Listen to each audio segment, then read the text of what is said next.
ॐ नमस्ते अस्तु भगवन् विश्वेश्वराय महादेवाय त्र्यम्बकाय त्रिपुरान्तकाय त्रिकालाग्निकालाय कालाग्निरुद्राय नीलकण्ठाय मृत्युञ्जयाय सर्वेश्वराय सदाशिवाय श्रीमन्महादेवाय नमः। ॐ नमस्ते अस्तु भगवन् विश्वेश्वराय महादेवाय त्र्यम्बकाय त्रिपुरान्तकाय त्रिकालाग्निकालाय कालाग्निरुद्राय नीलकण्ठाय मृत्युञ्जयाय सर्वेश्वराय सदाशिवाय श्रीमन्महादेवाय नमः।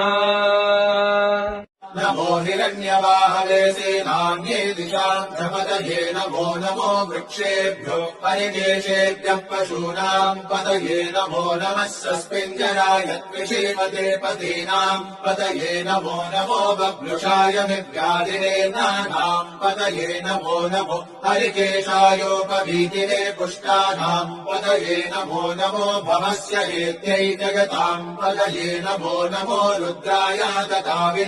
क्षेत्राणाम् पतये नमो नमः सूताय हन्त्याय वनानाम् पतये नमो नमो रोहिताय स्तपतये वृक्षाणाम् पतये नमो नमो मन्त्रिणे वालिदाय कक्षाणाम् पतये नमो नमो भुवन्तये वारिवस्कृताय औषधीनाम् पतये नमो नम उच्चैर्घोषाय क्रन्दयते पत्नीनाम् पतये नमो नमः कृष्णपीताय धावते सत्त्वनाम् पतये नमः।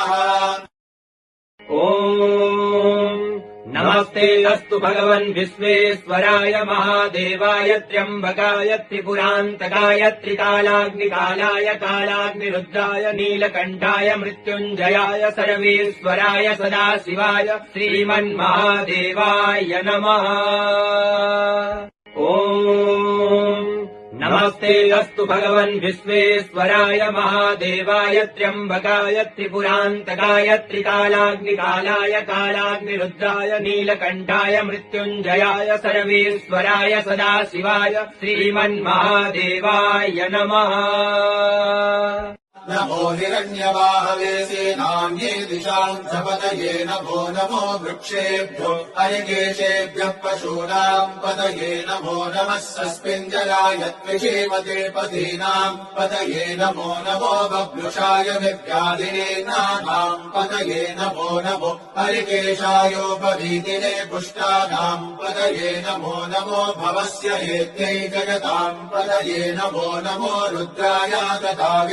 क्षेत्राणाम् पतये नमो नमः सूताय हन्त्याय वनानाम्